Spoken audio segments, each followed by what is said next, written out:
We're here with Verity Price and Sandra May to interview her. Welcome, everybody. We're here at this first edition of this year's Winners Academy. This is a program where we bring former champions of public speaking or people who have reached the semifinals or very close to share with us what are the ingredients to a great speech. Well, how was their experience going up to the finals or wherever they got?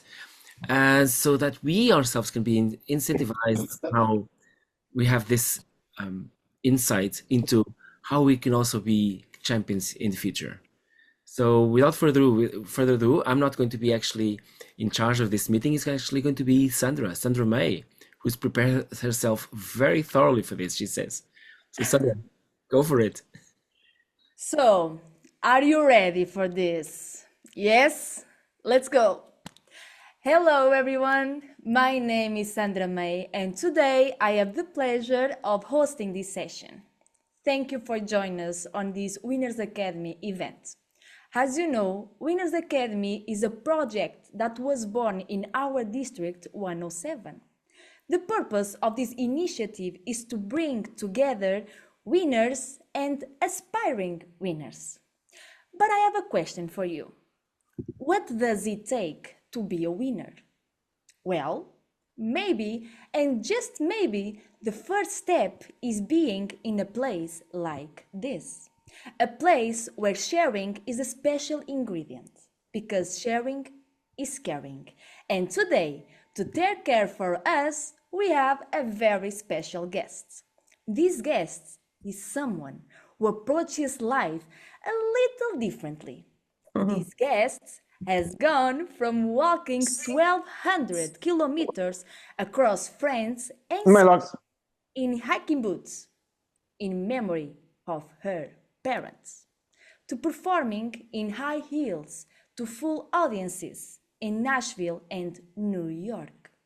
From not having the money to record the first album to becoming one of the world's first online crowdfunders. From being terrified of speaking in public to being crowned the 2021 World Champion of Public Speaking and earning the accredited speaker designation in 2023. Today's guest is all about facing fears, finding your voice, and sharing your truth. As the Toastmasters 2021 World Champion, she has captivated the judges and thousands of people with her winning speech, the great read, an inspiring invitation to improve our lives by writing a different story. Helping people do just that is her passion. So please help me welcome Verity Price with a great and mute round of applause. Hi, Verity. Andrew, lovely introduction. Thank you. Verity, it is a privilege to be here with you. But I have a first question, like, you are nervous to this interview or just go with flow? Seeing I've shown up in my Indian shirt looking very relaxed, I'm very happy to go with the flow. But I have to say you don't be need nervous because we are just normal people, not a world champion like you. So, Verity, we think we know Verity Price because we see your name everywhere in Toastmasters and beyond. But only you can tell us who Verity Price is. Who is Verity Price? Oh, what a good question. That's like a district level table topics question. Who is Verity Price? Wow, I'm a combination of so many things. I mean, I think from the way you read my bio, I'm someone who's moved through very many different areas of life. So I think who I am is a searcher, a dreamer, a seeker of truth, a seeker of growth. And in that journey, there's times when I get stuck and I get caught up in the story of life is hard, and then something or someone moves me and reminds me to, change the story, to change the narrative. And so I'm just a constant work in motion, I think, if I had to give a very broad description. It's not about what I've achieved or where I live or the house I live in, but I think I am someone who's constantly finding ways to become the best version of myself. I love that. We need to look for in our lifetime to pursue the best version of ourselves. And talking about a little bit of your bio, when I read your bio, something caught my attention. It's like your journey from France to Spain in memory of your parents must have changed you in profound ways. I know this is a personal question. Um, how did that journey shape the Verity you are today? Wow. So in December, this last December, it was 25 years since my father died. And in the year 2000, I was so lost dealing with his death.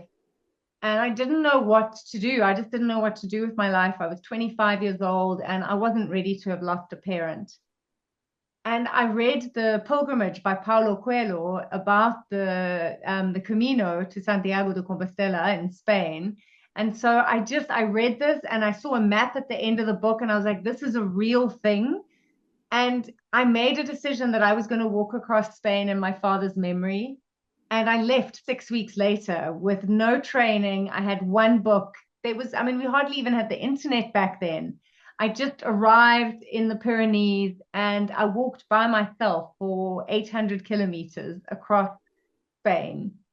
It was the hardest and most extraordinary thing I've ever done with my life. I got caught in a blizzard in the middle of June in the Pyrenees, freak weather on day one. Everything got wet. I got blisters. It was the toughest start, but the next day I was ready to give up. And a lot of people were taking taxis from Roncesvalles in Spain because they'd also had a tough time on the mountain. And that day would have been my dad's birthday. And I thought, you know what, if I take a taxi on my second day of this journey, I might as well give up now. So instead, I took 4 painkillers. I waited for them to work. And then I walked the next 20 kilometers crying and praying. But those it was 5 weeks, I think, that I walked. Those 5 weeks shaped me. Before I walked that pilgrimage, I was too afraid to stand on stage. I was too afraid to sing my song for anyone. I suffered from debilitating stage fright. And when I got to Santiago de Compostela, so right close to the border of Portugal, if I'm not mistaken, I I got there and I could look at a map of Spain and go, I've walked across a country. If I can walk across a country, I can walk onto a stage.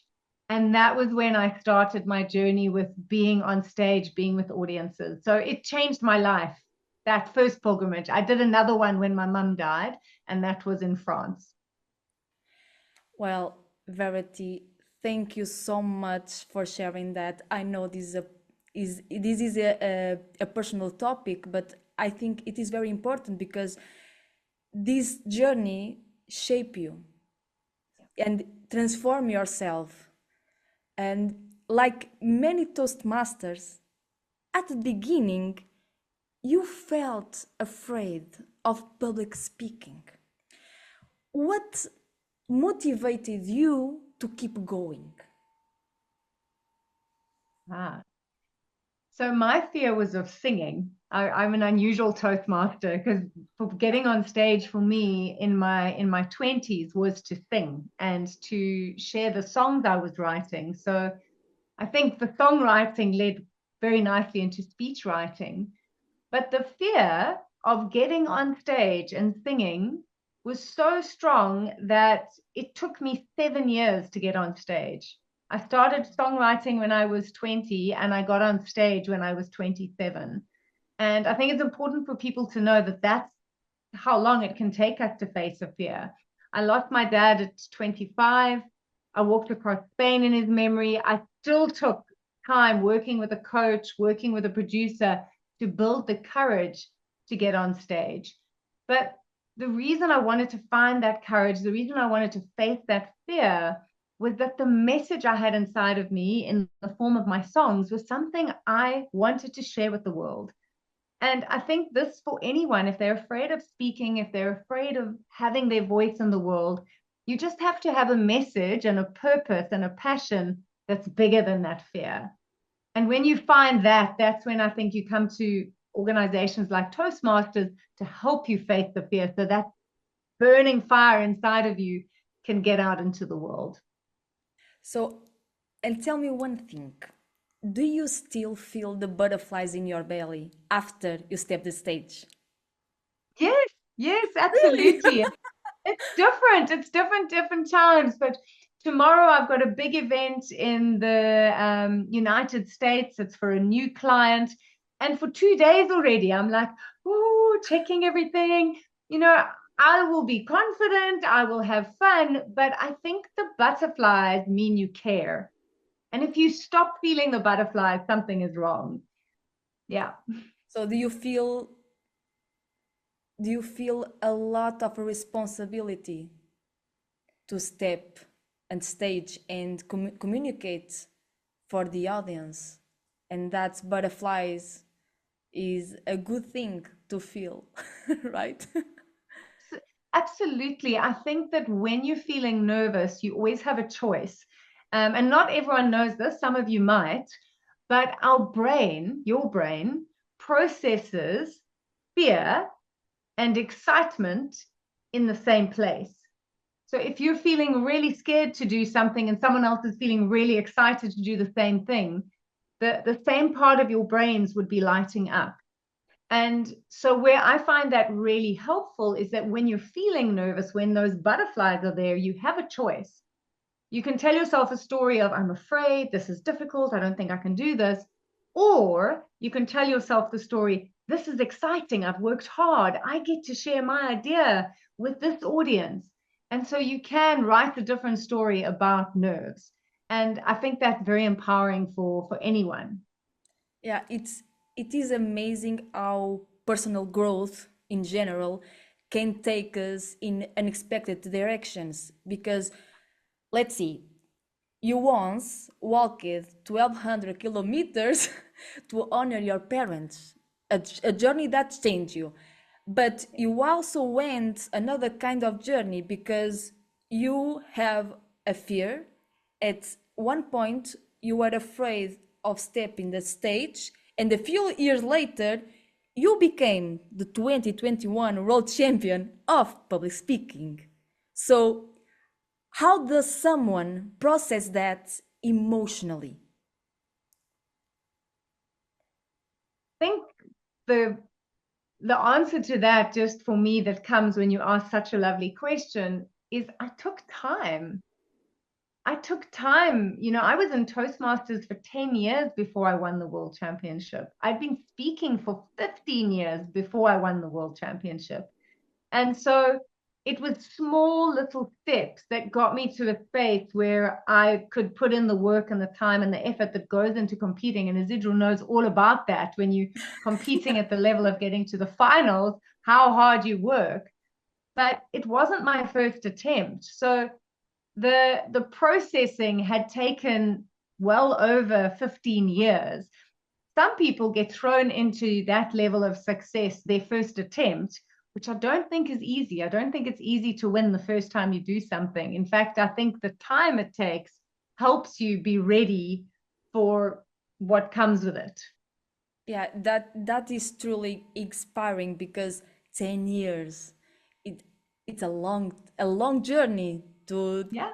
to do, and it shows that like that the fear isn't a wall, it is a door. And you prove that because when you choose to step through it, an incredible things can happen and happen to you. We are in a very special time on Toastmaster. As you know, we are just getting started with our competition season. Woohoo!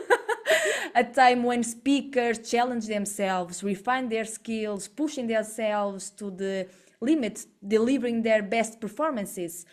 And what advice would you give to someone who wants to prepare in the best ways? Like, what is the right mindset? Because mindset is very important. What are the do's and don'ts of preparation? So mindset, I think, is where it all begins. And something I realized after I won the world championship was it came with a lot of pressure. Suddenly I was like, oh, I'm a champion and there's responsibility. And thinking about the fact that every year 35,000 people enter. And after 7 months of all that hard work and all the effort that everyone puts in, only one person wins. Only one person gets to take that trophy home. And it hit me that in a contest, only one person at the end of the whole World Championships is guaranteed to win, but everyone who enters is guaranteed to grow. And I think you need to enter the contest choosing the growth, not the trophy. Because what I discovered is, you can win a trophy, you're still you on the other side of the trophy. The trophy changes nothing about who you are. It opens doors, it gives you opportunities. But if I had only been competing for the trophy, it would have been an empty win. I entered in 2021 to stretch myself as a speaker. And that was the mindset I had. How am I going to overcome the challenges of the time to do this, the obstacles of doing this with a small baby, doing it in lockdown? What's my plan going to be around how much effort I put in? Who am I going to ask to support me? How am I going to make friends with feedback? I'm going to have to put my ego aside, ask people to tell me what I could do better. And it's not always easy to hear, and how can I learn from other champions? Am I going to put in the time, watch other champions, make notes? What did they do? Why did that work? Can I apply that? That is the mindset you have to have if you want to really grow in a contest, because the result is never, ever guaranteed. And the bottom line with this contest specifically is, sometimes the best speakers, they lose that area, they lose the division, they get knocked out at district. Just because 8 people make the finals doesn't mean we are the best 8 speakers that year. We just went through the contest and got there, which is amazing. But there are people that could have been there as well and they didn't. And for those people, you have to have the mindset of, I'm here for the growth. I'll come back and I'll grow again next year. And if I get a trophy at the end of it, well, that's amazing. I don't know if that answers your question, but I think the mindset is where it's won and lost for your personal experience. that journey of competing in Toastmasters is very emotional. You give a lot of yourself in stage, and that is brutal. Is like is very heavy and very light at the same time. Is very whoa. In your opinion, what makes a winning speech? And now is like more strategies or techniques of Toastmasters. What makes a winning speech? What is a special sauce? Ah. For me, and I see this because I'm very lucky, I get to coach a lot of contestants now every year. And for me, what makes a winning speech is a message or an idea that adds value to the audience and that lets them see something in a new light. What I see a lot of people doing, and it's very easy to fall into the trap, is I'm just going to follow the formula. I'm going to tell a story and I have a problem and then someone helps me solve it and I change my life. And now here's the message for you. And while that formula works, is it fresh? Is it original? Would you die for that message? Is the speaker going, this changed me, I believe in this, rather than just trying to hit all the marks that you think the judges are looking for? And I think that's our biggest challenge, is so much of what we do when we're competing is writing it for the judges' ballot. And that can take you to a point in this contest. But when you're starting getting to district semifinals and finals, I think we have to move away. While the formula is still in the background, it's to let go of the formula and really is this something fresh? Is this something different? And Louisa Montalva, if you look at last year, you know, that 37 strangers, it really made people think. It left you going, oh my word, I haven't thought like that. And I mean, Aaron Beverly's unbelievable story, if you've seen it, the 2019 world champion, it's such a joyful speech to watch. But when he gets to the message, he leaves you thinking. And that for me is what a winning speech is. It's not just, I'm going to tell you a story about a hard thing I went through and here's the lesson I learned. It's like, am I really giving the audience something they're going to take home with them? I have to say one thing to our audience is like, I hope everyone's taking notes of these delicious tips because I know I am. Thank you so much, Verity. That's truly help us to improve ourselves. So talking about improve, when you reach this level, you are Verity Price, a great speaker who knows how to inspire and connect with people and in your audience. It may seem like the work is done, but being the best is not the final goal, is the beginning. It is a continuous journey. So, Verity, how do you improve your skills in this level? Do you keep a journal? Do you feel asked for feedback? Do you watch your recordings? What do you do? Try to learn from other speakers that I admire. So I actually still follow all the world champions. And if they have a video or something, I'm learning all the time from them. I still feel like a newbie. I mean, I won 4 years, coming up for 4 years ago. I sometimes feel like, how did I get here? So I'm still learning from the people that have walked before me. And when I see something that I really enjoy in a speaker, maybe a TEDx talk, I go, oh, I could try that kind of humor. Or, wow, I love the way they did that pause. Maybe I could apply that in that talk that I do. So it's just in the background. It's not something I'm focusing on all the time. But I always have this belief that there's so many people out there that I can learn from. So I just stay hungry for what can I learn from other people's strengths and how can I apply it to my way of doing things. Verity, this is a great and a relief to hear that even the best can never stop learning is like very inspired to us. Thank you for sharing your insights. And we all know, and you say that feedback is very important to improve ourselves and to delivering the best performances. But not all the feedback help us grow is in the right way. So the people around us can make a big difference in how we improve. As the District 74 evaluation champion of 2015, you are. Done your homework. Yes. How can the people around us truly help us get better? Oh wow, I love that. So the first point is as you say, not all feedback is helpful. And we always have to learn how to distinguish. I think this is Mark Brown and Darren LaCroix say between an opinion and feedback. Feedback actually helps you improve. Opinion is just someone's opinion. And all too often, I see clients with a great speech.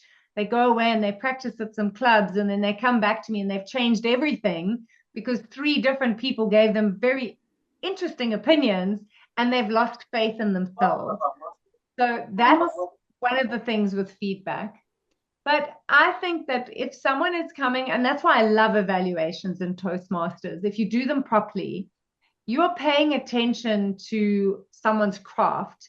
You're looking at what they're doing and giving them specific examples of where you're seeing them doing something well and really spending time building that up and then giving them specific examples of what they could improve, but with a clear recommendation and finishing with that call to action that kind of leaves them feeling like I can do this. So if we can learn to give feedback in a way that elevates someone's abilities rather than eliminates it, because I've seen feedback that eliminates ability. If you can give it in a way that elevates someone coming from the place of, I want the best for you. These are just my opinions. See what you can do with it. That's when we grow from feedback. And it certainly was my experience when I was competing, because I visited, I think it was 42 clubs in 16 countries in the lead up to the semifinals and the finals. And most people came from such an open place. They wanted the best for me. I had to separate out just opinions from useful feedback. But then I had some tough experiences with Toastmasters that were trying to eliminate me and telling me I would never make it. And who did I think to? I was, I shouldn't be competing. It was hard. And that was when I leaned on the people in my life, my husband, my sister, my coach, and they would talk me back up again so that I could keep going. Do you remember what was the feedback that was most important to you, that you feel like contribute directly to your winning in 2021? I know exactly what it was. It was, Can you share it? I will. It was 10 days before the finals, Okay. and I was practicing at a club online in South Africa, and our previous district champion evaluated me.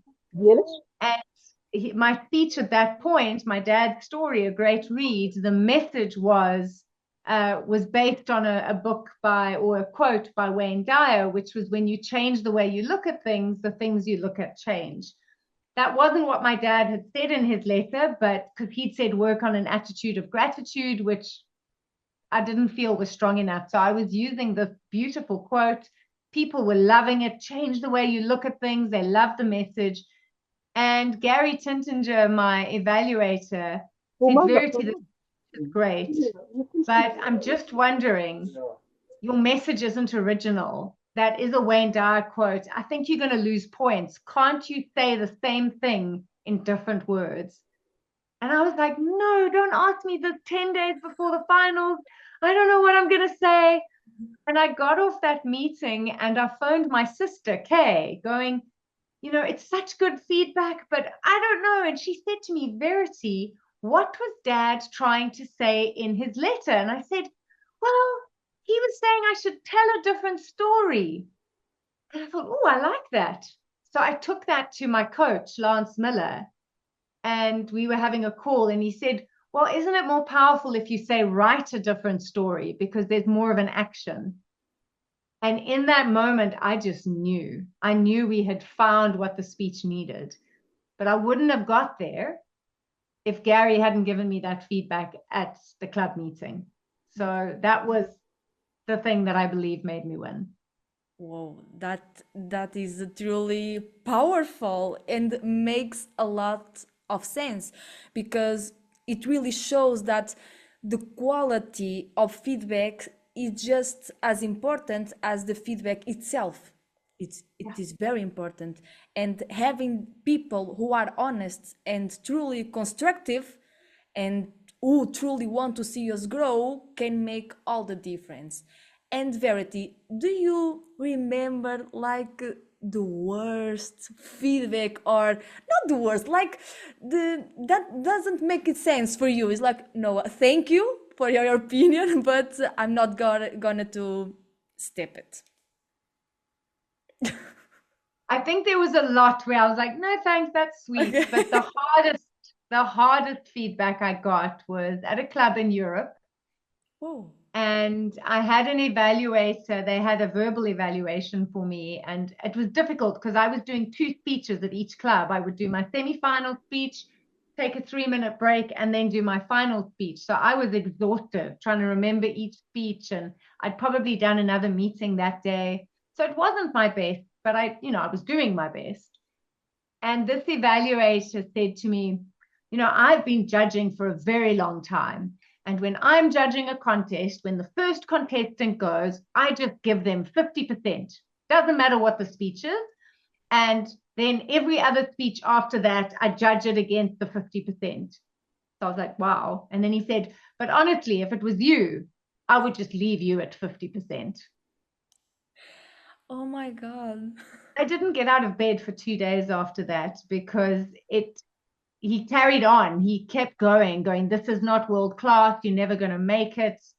It was the hard, and I had, you're on Zoom, so everyone's looking at you, and I was like, and I could just feel the tears coming up. And after that call, one of the other club members took it upon themselves to send me a very long email about every convention they'd ever been to and the quality of the speakers, and that I just didn't have what it took. And this was 3 weeks before the finals. Oh. And I was broken by that. And I had to put myself back together with the help of the people I loved around me and my coach saying, Verity, pull yourself together. This is fine. But we have to be so careful. We have so much power with our words, and you've got to check your intention when you give feedback. And I don't think the intentions there were kind, sadly. Anyway, I don't know what they thought when I won. This is a great story to tell. That this is very important to remember what advice don't to embrace. If it doesn't make any sense for us, just let it go. Doesn't matter anymore, right?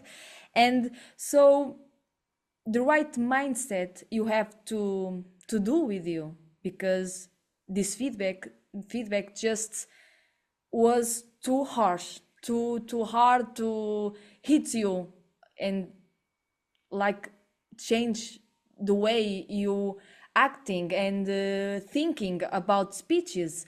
So do you think the wrong or the not the wrong feedback, but feedback very strong or very disconstruction, I don't know if I say right, can destroy a speaker? I've seen Toastmasters leave Toastmasters after a bad evaluation at a club meeting. I've seen members lose members like that. So we have to be so careful how we give feedback. And I think that's what we learn in this organization. I've asked people to redo a project as an evaluator, but I learned how to do it in a way that they felt motivated to take on that challenge, not demotivated and not broken. So I think we always just have to check your intention. Am I trying to break you down, or am I trying to build you up? Because if you're trying to build someone up, even if you're giving them difficult feedback, it's a very different experience for them receiving it. And I think in the speech contest, often when people are going through the levels, everyone's got great, like, oh, I want you to do well, but we're giving so much to that speaker. And I see it with my clients. They come to my sessions and they're like, oh, it's all coming at me. And you almost need to create a shield so that you can say, okay, that's opinion. Okay, I'm going to take these 3 pieces, but you need some people to help you to do that. It's hard to do it by yourself. Yeah, the people around us are very important. So please choose well. People, choose well. It's very important. Yes. Well, I see your trophy behind you. And my question is, where do you keep the prize? Where Verity Price keep her prize? So I see behind you. So what do you feel when you saw your name in next other champions? What do you feel like, oh my gosh, I am a world champion, or just you don't have time to think about it? I still pinch myself. I still can't believe it really happened. If I'm honest with everyone here, sometimes my mind goes, well, it's only because it was lockdown and things were different. You wouldn't have won if it was a real stage. I'm human, it's very easy to question it, and maybe I got lucky. Did I really deserve this? And then I have to remind myself that for whatever reason, this was put in my life journey, and it's what I do with it that matters. So I get to serve Toastmasters, and I love that. It fills up my cup. But when I meet the other champs, I'm suddenly like, hi, like, how am I here?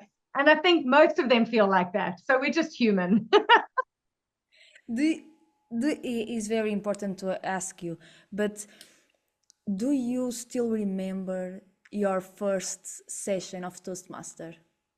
Do Yes, you remember? I Really? do. This I this do. very cute. This very cute.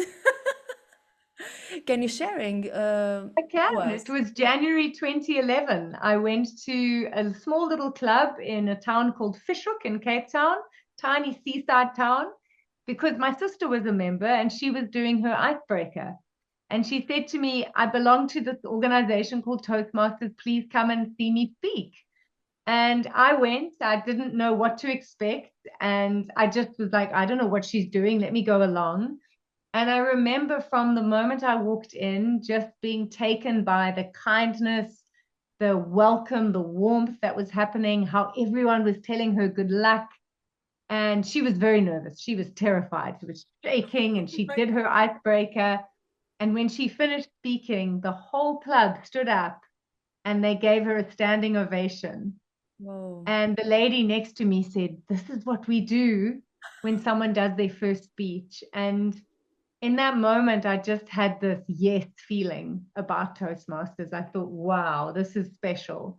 And so when they asked me at the end of the meeting, do you want to join? I said, yes.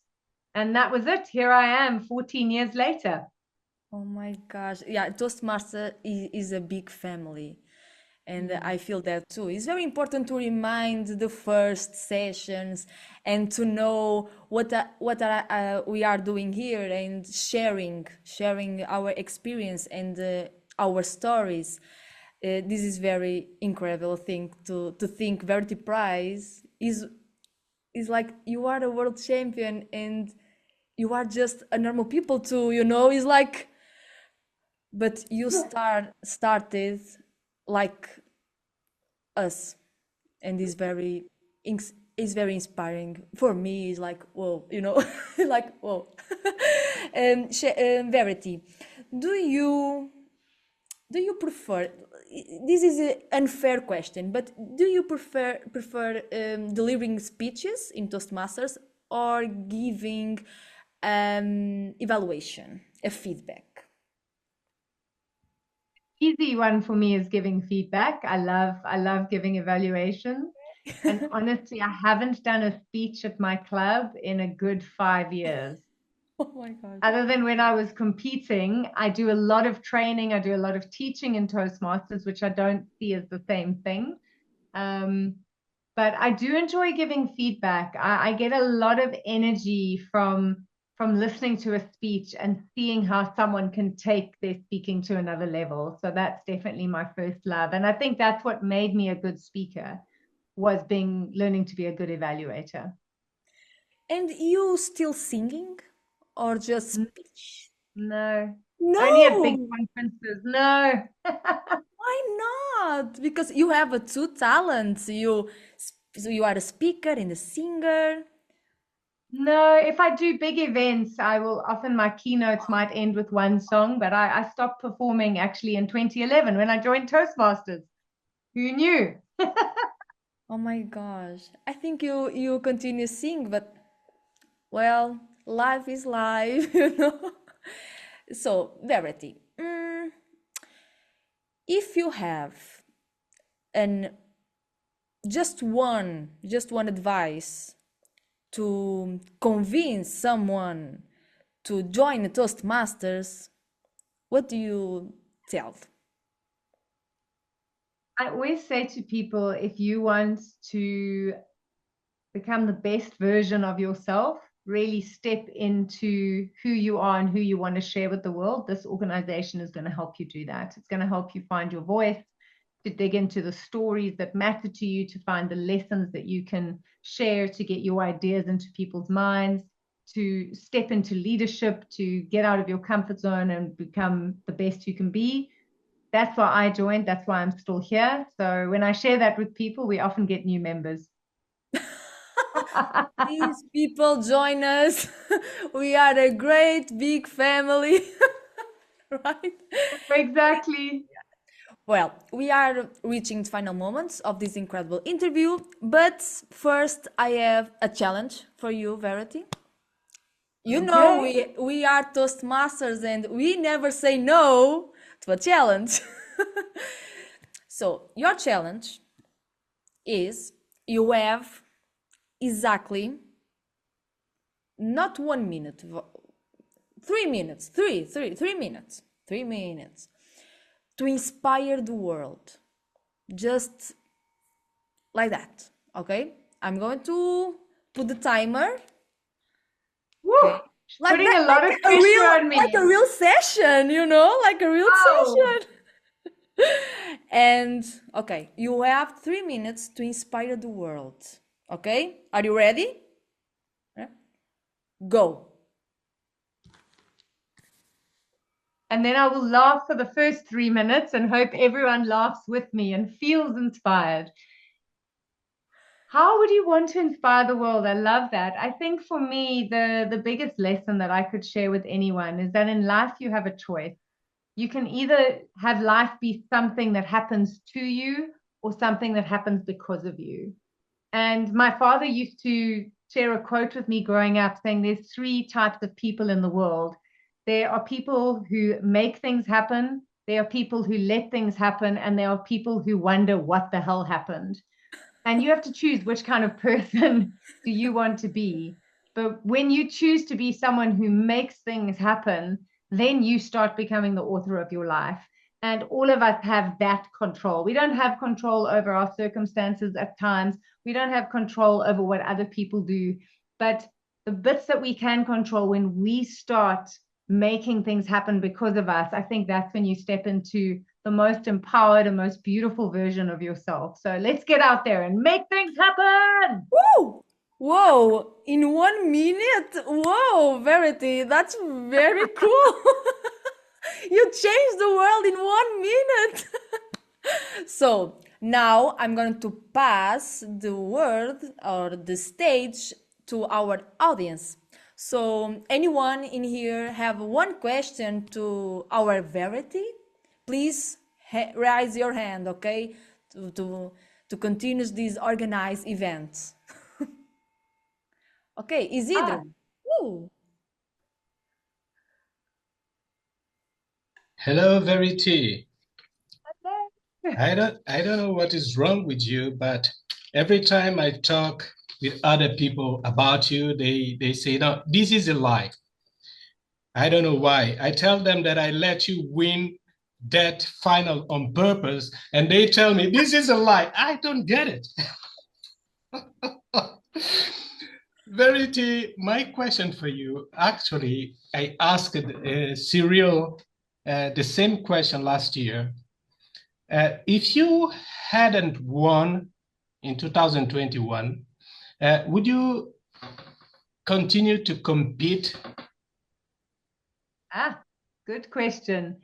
Isidro, the honest answer for me is probably no. I was competing with an 18-month-old baby, and the only reason I could compete was because we were in lockdown. And when the world went back to normal, going out in the evenings, competing, coming back, traveling, it wouldn't have really been possible. It was almost like the world lined up to be in the perfect set of circumstances for me to compete. And I think it would have been another 10 years before I'd had the space to compete again. So I don't know if that's maybe why I just got lucky and won. They thought, oh, she's too lazy to come back and do more. I don't know. And also, you let me win. So, let the record reflect, everyone. Thank you so much, Isidro. Sarah. Hi, can you hear me? Yes, Yes. yes. Yeah, because I'm with phones. The one question that I have you, and it's been amazing to know you. I already know Sandra, but it's amazing to know you. It's how can you get the forces to, even with bad, because we have bad persons in our life, not for choice, but for because we have to work with them, because we have to deal with them. How can you keep smile and not to tell them to shut the hell up? And I'm sorry for this one, but sometimes just for me, I have the need and the sensation that I need to tell you, shut the hell up. Do you know what I Oh, mean? I do. I Okay, do. And so I might give you an unexpected answer because something I grew up with from both my parents, they used to say to me, there's a spiritual solution to every problem. And I had a very difficult time being bullied when I was at school. And I had a particular girl that was really, really hard to me and really horrible. And my dad and mom used to ask me in the evenings to talk about her good qualities. What did I like about her? And I was like, are you crazy? And they were like, find three things that are nice about her. And then they made me start writing affirmations of, I'm so grateful that you treat me nicely now. I'm so happy. And it seemed crazy, but I will never forget. I did that for a couple of months. And one day I was waiting to catch the train home, and she'd missed her train, and we were sitting next to each other. And she started chatting to me, and she became one of my very good friends. We found a connection. So I'm giving you that. I'm not saying we have to be friends with all the people we don't like, but also focus on the good people around you. And you might find those other people just, they fade into the background because what you give attention to grows. And that's what I would say. Focus on the people you do like. Say, thank you that I meet more of these people. Thank you that it's getting easier. And what it does, and from a brain perspective, it actually trains your brain to notice what's working. And there's science behind that. That's not just, ooh, you know. So see if you can start writing a different story about difficult people. What lesson am I learning from this person? What is it about them that irritates me? What can I learn about myself from this? Thank you for being so irritating. It taught me this. And you might find they fade away and better people come in. But that's probably not the answer you were expecting, but that's what I've got this late in the evening.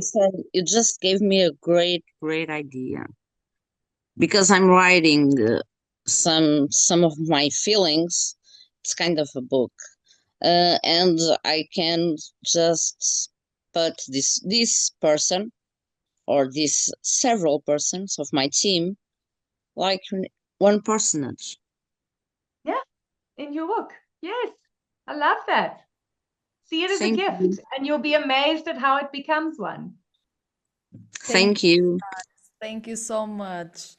Now we are waiting for your book, so finish like tomorrow, please. Do you know that I'm just a little perfectionist, don't you? No, Sarah, thank you so much. Thank Rodrigo, you. do you raise your hands? Yes, I Yeah, did. go. Thank you, Verity, for sharing your story, your inspiring story. I have a double question here, and it's very easy and simple. The first one is, did you expect to win, or were you super surprised about that? That's number one. The number two is, what has changed in your life since you won the prize, professionally or personally? I'm just curious about that. Thank you. Ah, fabulous. So the first question, I had a premonition that I was going to win in November 2020. I did a speech at my club. It was an icebreaker for Pathways. And it was the story of my mum teaching me to leave the world better than I found it. And I had such fun doing it for my club online. When I got off, I thought, oh, actually, that could be a contest speech. And the moment I thought that, a little voice said, you could win the world championships. And I was like, what? But something in me just went like this. And I started working on the speech months before club. And I had one part of me knew I was going to win. It just knew it. And every other part of me doubted it. So every time I competed and they were calling the winners, and they'd get to this, and the second place, they'd say their name. I was like, oh dear, I haven't placed. Oh no. And then I did. So that carried on right to the end. Even when they had said second place in the finals, I was thinking lots of other people could have won, but a part of me knew. So it was very strange. It was a very strange experience. Total faith, lots of doubt all at once. And after I won, I mean, it's life changing. You suddenly belong to this organization. You're meeting Toastmasters from all around the world. My weekends no longer belonged to me. I was always doing events, but it was incredible. And now I get to travel all over the world. I'm sorry I didn't come last year. I was meant to come. I'll come soon. It's difficult with my child. but I get to see the world as a world champion. And professionally, I would say it's quadrupled my income. I'm on the faculty of the top business school in Africa. I teach communication and presenting skills for them, and it's all because of the title. I'm the only person on the faculty who isn't a doctor or a professor, but they found me on LinkedIn and they gave me this incredible job working across the continent. Would never have got that without this title. So it's life-changing, but it's life-changing if you choose it to be life-changing. There's a lot of people that have won this and gone back to their jobs, going, I've got another career. And then there are people like myself and Cyril and Mark Brown. You can see the world champions that choose to then be a world champion. It's a choice, and it's one that I'm very happy I've made. Thank you so much, Rodrigo, for your double question. Good questions. Anyone Double. else? I can see raise hands.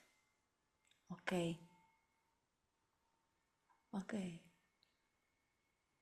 Rodrigo, you raise your hand. You have another question? No? Okay. So, Verity, we just end our incredible interview. So, once again, it was a delight to be here with you. It is a real privilege because you are not just a special ingredient. You are a truly inspiring person, and I follow your work, and you are just amazing. The most valuable thing or resource we have in our life is time, as we all know. And I want to thank you for sharing yours with us, with your family Toastmaster. And I have to say thank you to all of you here, this incredible audience. Thank you for choosing to spend your evening with Winners Academy.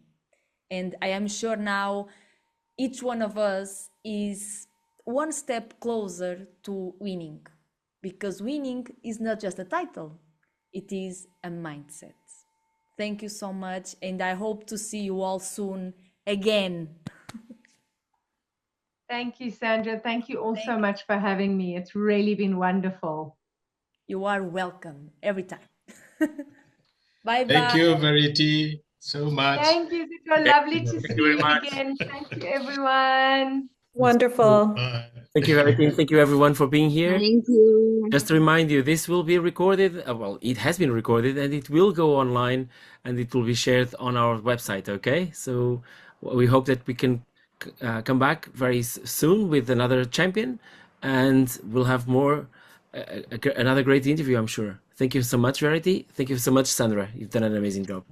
Yes. Thank you, everyone. Thank you, Sandra. Everyone. Bye. Thank you. Claudia. Bye. Bye. Bye. Thank you.